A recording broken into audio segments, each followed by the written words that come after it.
Rima akan membuat video monolog yang berjudul Kota Tanpa Buku.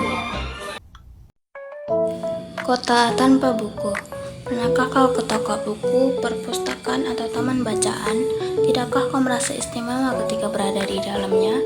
Di sekelilingmu ada berbagai tokoh dari dunia nyata dan khayal, tempat yang pernah kau kunjungi dan yang belum.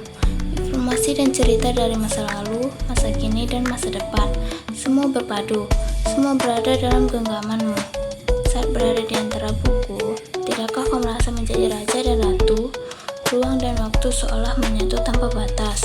Kau bisa terbang melintasi sekak negara dan melewati berbagai zaman. Kau bisa menyelam ke dalam samudera, melayang di angkasa, bercanda dengan aneka satwa, dan berkelana di tengah padatnya kota, juga di rimba raya. Kau tahu, buku adalah jendela dunia, kunci pengetahuan dan pintu wawasan. Muhammad Hatta, sang proklamator, berkata, "Aku rela di penjara asalkan bersama buku, karena dengan buku aku bebas." Melalui buku, manusia terbebas dari ketidaktahuan.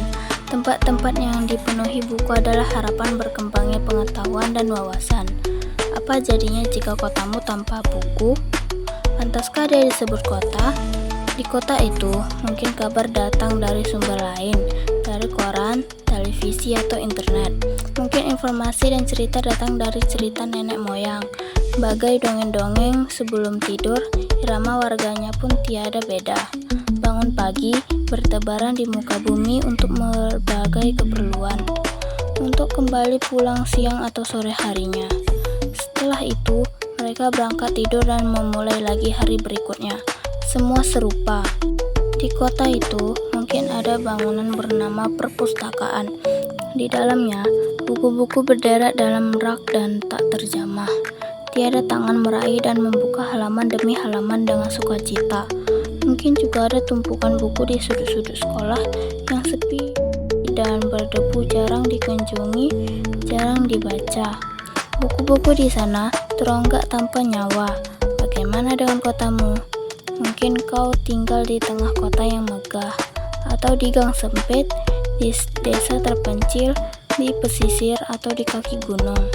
Adakah perpustakaan, taman bacaan, atau toko buku di dekat rumahmu? Jika ada, apakah tempat itu menjadi wadah berkumpulnya anak-anak dan warga? Menjadi pusat berkembangnya wawasan dan pengetahuan? Atau hanya menjadi pajangan? Maukah kau menjadi orang yang menghidupkannya? Kau bisa mengunjunginya dan mengajak teman-teman membaca dan berbagi cerita di sana. Jadikan tempat itu sumber kegembiraan dan pengetahuan.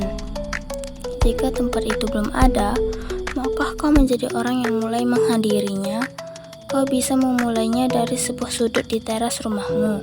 Ajak teman-temanmu memulai langkah baru. Jangan biarkan waktu berlalu tanpa buku. Siapapun dirimu, bersahabatlah dengan buku. Dia akan menjadi teman setiamu sepanjang waktu.